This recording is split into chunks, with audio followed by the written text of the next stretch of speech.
Today on the Morning Edition, a bear family put down after breaking into an Eagle River home. What wildlife officials say went wrong and the changes neighbors want to see so this doesn't happen again.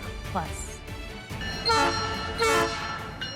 it's one of the tallest, longest bridges on the Alaska Railroad, and it's showing its age. The new federal money headed to Hurricane Gulch and what it means for passengers who depend on that line. And later, your family game night just got real. Uno is turning pro. How you can qualify from your couch or even at live events across the country to compete in a worldwide tournament. As the Morning Edition starts now. Good Thursday morning, everyone. Thanks for waking up with us today. Uno fan? Do you think you could qualify for a championship? You do not stack draw four and draw two cards. I do. No shame. You don't stack them. You better be scared if you were next to me in Uno. That or Monopoly, those are the two games that's going to bring out a different personality. Yeah, different people play with different rules. I think that is only fair to just come to an agreement before the game starts. I'm always house rules. So whatever house you're at, you got to play by the rules. Yeah, that makes sense too. Well, we are waking up this morning. We've got some rain showers that were with us through the overnight hours. We've got more rain that is going to build in through the mid-morning and early afternoon. Of course, we're already beginning to see some of those rain showers across the Kenai as well as out towards Prince William Sound. But for the most part, not a bad start to the morning temperature-wise, 53 degrees. Of course, we've seen limited sunshine this week as those cloudier conditions have certainly won out across the vast majority of South Central. And you can see those temperatures this morning, 54 in Kenai, 52 in Palmer, 48 degrees in Valdez, as well as Golcana. And you can see that light rain showers that's already occurring through parts of Prince William Sound from Portage out towards Cordova. Today into tomorrow will bring some of that heavier rainfall out towards coastal areas. And you can really see eastern parts of Prince William Sound has seen most of that heavier activity through the overnight hours. We've got light rain that's been pushing through the Kenai, and that's lifting north. So here over the next couple of hours, we'll begin to see that rain building back into Anchorage as well as lower parts of the valley. And this rain is extending out towards southwest Alaska. So we've got this wet weather pattern that has been with us for most of this week. Now, not most days, certainly not bringing that widespread activity, but we have seen ongoing waves of rain that is keeping that wet weather around. 1/100th of an inch of rain out towards Homer, approaching 1/10 of an inch out towards Portage, and then you can see Cordova has already seen over 3/10 of an inch of rainfall. And again, coastal areas will see that best shot for some of the heavier activity. So we'll see rain increasing throughout the day, highs holding in the upper 50s and the lower 60s as we head through the rest of your Thursday. Coming up in my full forecast, wetter weather to close out the week with heavy rain moving into southeast. Much needed heavy rain with highs remaining in the 50s and 60s. I'll have more on that in that 7-day coming up. The Level 3 GO evacuation zone has been reduced as crews make good work on the Mukluk fire near Tok. This as neighbors grapple with the loss of at least 20 buildings, including homes. He was in his house and he stepped out of his house and the fire was close. So he was able to grab his dog, get in his truck and leave. He had to leave all of his belongings. Crews are still working to protect the homes that are still standing, and the community is rallying around those who have lost everything. In a small, tight-knit community, tragedies like this impact everyone. One woman set up a GoFundMe for a man she says she's known for 30-plus years. He's a very generous man. He would do anything for everybody. Even though the evacuation zone has been reduced, residents are still being asked to avoid entering the evacuation area to avoid hindering crews and avoid hazards. We're learning more about the woman killed in the officer-involved shooting at the Adelaide Apartments Tuesday, and we want to warn you this story does contain mentions of suicide. Anchorage police say a woman was shot by police after pointing a gun at them out of the third-floor window of the Adelaide Apartments. Staff at the complex called police after they say the woman pointed a gun at them and threatened to kill herself. While police have not confirmed the woman's identity, others who live in the building say she was known for sharing food with others and for her large dog, Hercules. She was sweet, kind to me. Well, every time she be walking her big dog, and she was nice, nice to everything, nice to people. Sometimes she want give food, like when she could, she want to share. In a statement Wednesday, a spokesperson for NeighborWorks Alaska said in part, quote, "We cannot comment on details that may lead to speculation that may harm our residents, staff, and the overall investigation." And to those who are experiencing thoughts of suicide or self-harm, you're encouraged to reach out for help at the number on your screen. Text or call 988. The national line is open 24/7. A former correctional officer in Fairbanks is charged with sexual assault of a female inmate. State troopers say it happened in 2024 while in a prison transport vehicle. 47-year-old Richard Johnson of Nenana is now in custody at the Fairbanks Correctional Center, the same facility where the alleged assault victim had been held. A family of brown bears in Eagle River has been euthanized after wildlife officials say they broke into a home looking for livestock. Fish and Game said the sow first found unsecured animals outside, then got more bold, moving from a yard to a garage and finally into a locked house. Neighbors who had watched the bear family for years say they're heartbroken and hope this pushes people to secure livestock and trash so other animals don't meet the same fate. When you see her every day and you're watching them for a couple years, you do invest. You do start to feel like they're your neighbor as well. It feels like something's missing off the mountain. Officials say there was no safe option to place the mother and 3 cubs in a zoo or conservation center, and that moving them would have been too risky. Fish and Game is urging anyone dealing with problem wildlife to call early so they can try non-lethal options before a situation turns deadly for animals or people. A 100-year-old rail bridge gets a multi-million-dollar makeover. Joe Allgood reports on the big federal check just delivered to help keep trains rolling safely over Hurricane Gulch. $28.8 million.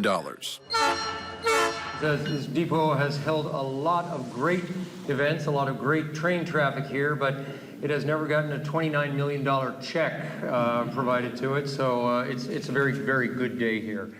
That's the check that Federal Railroad Administrator David Fink handed off to the Alaska Railroad on Wednesday. Part of a larger $5.3 billion grant program of passenger rail investment across the nation. Because nobody wants a second-rate bridge, as Alec Guinness might say, especially not when it's as high and tall as the one at Hurricane Gulch. Well, this bridge is very important. It's pretty much the middle of the main line when they go up and run towards Denali. And it's 100 years old and it needs some tender, loving care. It may not be the Polar Express. There's nothing similar to Alaska. But it's pretty close. Avalanches and floods and glaciers and ice and all the stuff that most railroads don't have to deal with. And bridging the gap for many Alaskans. This railroad is some of the only ways people can get to where they have to go. There's not a road that can get you there. So the train runs and a person says, I want to get off here, and they tell the conductor, I want to stop at the next stop. The railroad said the bridge is still safe and that they'll keep chugging on even as they're working all the livelong day. We can still run operationally seamlessly through while this bridge is going to be under repair, and really sequencing the work and having minimal track outages.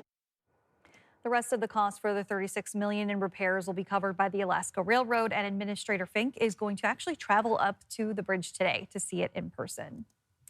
With primary night in the rearview, races for governor, U.S. House, and Senate are taking shape. Political reporter Will Courtney breaks down the latest preliminary results and what those numbers could mean for November.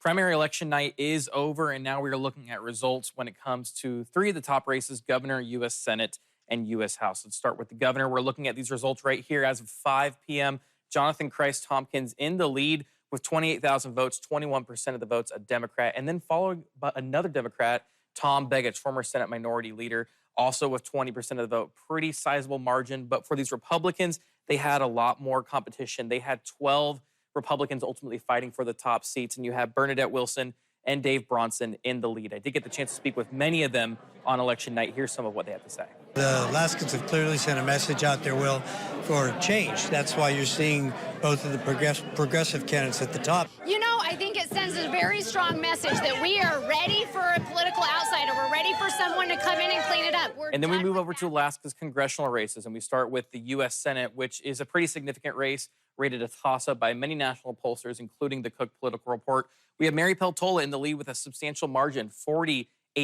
very sizable, 63,000 1,000 votes with it as well. And Dan Sullivan to 42%. But you'll notice at the bottom, you're seeing double. 2 Dan Sullivans will be on the ballot. That's something we've been talking about for some time. This is the Petersburg man with 2% of the vote. Not very sizable, but enough to qualify to get into the top 4 ranked choice voting election come November. And then finally, we move over to the U.S. House. Congressman Nick Begich in a very, very comfortable lead, one of the most comfortable leads we've been looking at all day.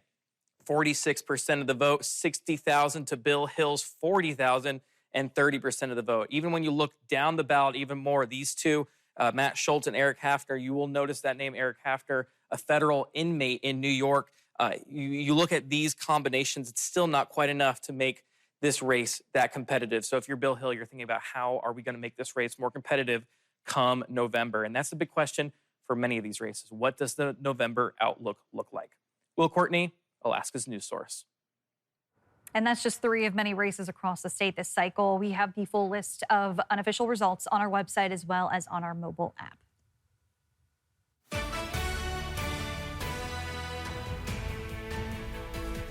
Coming up, it's day 2 of the first day of school for the Anchorage School District. Join me here at South Anchorage High School for a look at what 10th graders and 10th through 12th graders are going to see today. And more rain expected to build in across South Central. We'll have the latest on that as well as the wildfire stat. But first, the sunrise, 621 in Anchorage, 5:35 in Utqiagvik. Your full forecast is next. Welcome back in on this Thursday morning. If you look closely, you can see a couple little bears there. I don't know, do you see them here? I really don't. They might be... Oh, we're told they're there. Maybe they're blending in. Oh, they're in the right corner. Oh my goodness. They're in the right corner. Oh. Yeah, it's well, been a minute since that was we checked in me on them. trying to look close enough there. We know they're fattening up, Aaron. Yeah, Fat Bear Week approaching as we welcome in October. Of course, one thing we continue to watch is our wildfire season. We've got just under 84,000 acres that have burned so far this season. For comparison, last year, we ultimately burned just over 1 million acres. So we have a dramatic decrease in the amount of acres that we've seen burned so far this year. Currently holding on to 93 active fires. And of course, we've got that cooler and wetter weather that continues to take hold across the state with few staffed fires across Alaska.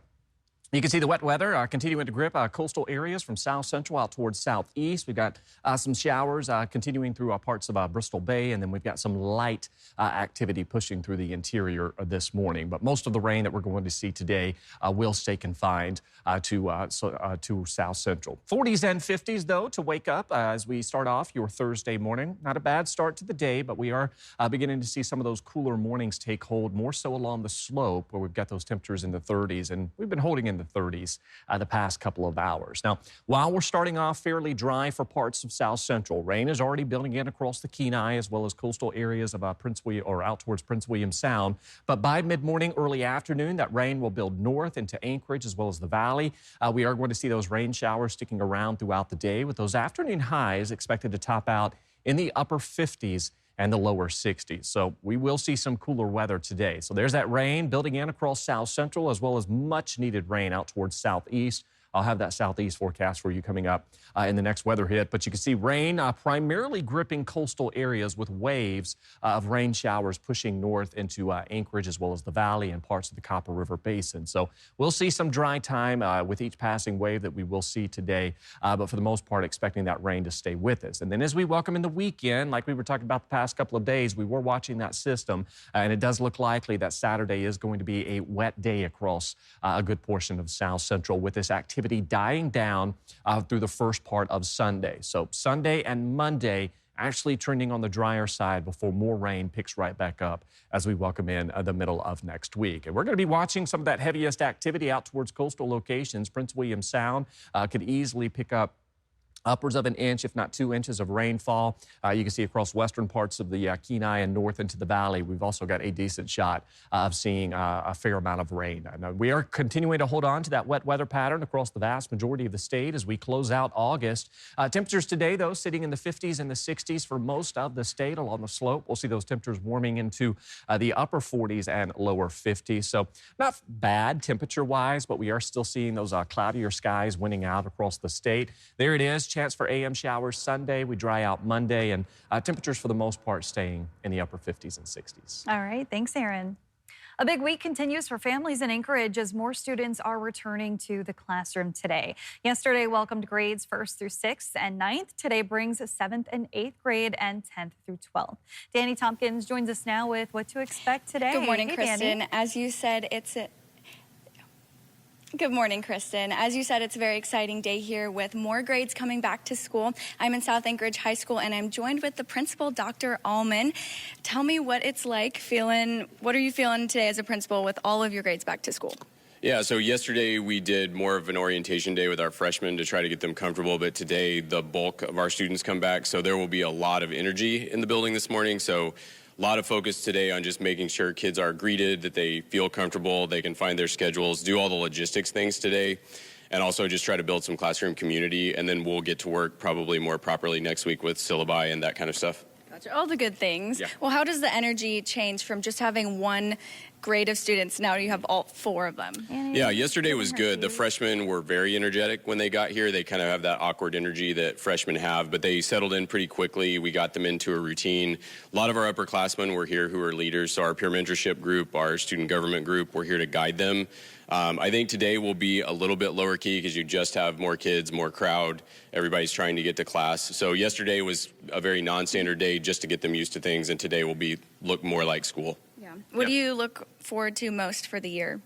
I think this year, we're really riding a good wave of energy last year. We had very successful activities programs, and that, of course, always helps to sort of bring students together.